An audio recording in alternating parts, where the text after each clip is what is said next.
Okay. So my name is Luc Peeters. I'm here on behalf of Copa-Cogeca, but my initial work is for Belorta, which is one of the larger producer corporations in Belgium and the south of the Netherlands. So first of all, let me introduce you Copa-Cogeca. Copa-Cogeca, as you can see in the title, there are two organizations, both created in the late 50s. And we are based in Brussels, trying to be the united voice of the farmers and the farmers' cooperatives in the Brussels bubbles. And we are proud to say that we are one of the most active lobby organizations in the Brussels bubbles. So our mission is to ensure a viable, innovative and competitive European agriculture and the agri-food chain. We have 66 member organizations, quite some from Spain as well. And we are covering 25 agriculture sectors. I represent one of the horizontal groups, and we have several horizontal groups such as plant health, CAP reform, of course, but also environmental issues such as water, air, and soil. And this is where Fertinova fits in. The very short introduction on Belorta, the cooperative I'm working for.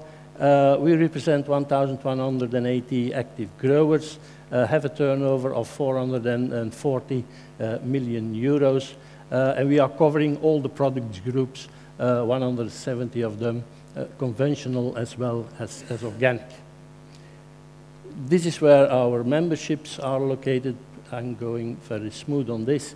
And we try to cover the whole supply chain from field to fork with our producer. We organize storage and cold chains. We do quality control. We organize a daily auction. And all of this we do under the supervision of the Federal Agency of the Food Chain in Belgium. I won't go into details into this. It was already covered by the first speakers. The implementation of all the GAP schemes, whatever you can dream of, it's there. And in each of those schemes, when it comes to producer level, water and fertilization is covered. Okay. Then coming to the topical points. This is one of the press releases we released the 2nd of July, coming from Copa-Cogeca. And as you can see, my colleague, the chairman of the cereal growing party, working party, was very concerned about the drought in the north of Europe, specifically Latvia, Poland area, Germany as well.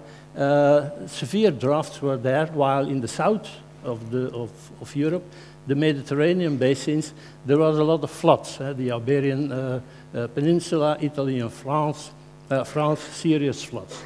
It seems to be the world in reversion. Very high drought in the north, floods in the south. But what is the biggest concern in this is the date. It was not the result of a dry summer. It was the result of the prolongation of the summer into spring. Problems already started the 2nd of July. No, they didn't start the 2nd of July. The result of the problems was already in place the 2nd of July. Another thing, another press release we launched the same day, the 2nd of July, was about the discussion we started in the CAP reform. With this press release, we wanted to show our commitment in the discussion to the next CAP reform, but also that we think that with precision farming, and this is what Fertinova is talking about, how to use modern technology and precision farming into the use of fertigation and into use of water. But we think that we have to introduce the concept of precision farming, including the topic of the water reuse, in the next discussions on the CAP reform.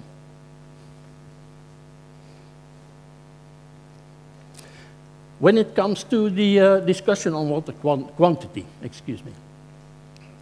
we consider that water is one if not the first, production factor in horticulture, in agriculture in general, but specifically also in horticulture. There is no production without water. That's a clear statement, and that's a fact. So the adoption of good agricultural practices is part of the solution. Of course, we think that in the management of the water quantity, we have to look for a balance in seasonal variation. Summer shortage should be backed up with winter surplus, if any, because that's condition. Technical solutions should help to balance the offer and demand, and we think that Fertinova can contribute a lot to that. But another thing will come into the discussions, which is the discussion on the ranking of the uses of water. And we saw that, and this is a press release coming from Flanders, Belgium, where the discussion started in this summer 2018, which will be the switch off for the water use. And you see already in the discussion that in cases of drought, vulnerable nature conservation should come first to use the rainwater, while we from the agriculture sector are claiming, sorry guys, but we need the water to produce food and feed for the cattle. So this will be a big part of the discussion of the next CAP reform.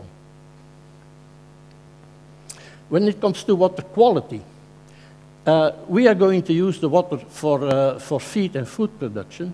So as we already discussed, water is part of most of the GAP scheme, so we could think that it's covered, but in most of the GAP schemes, it is covered in the nature that general statements are saying you have to take consideration of.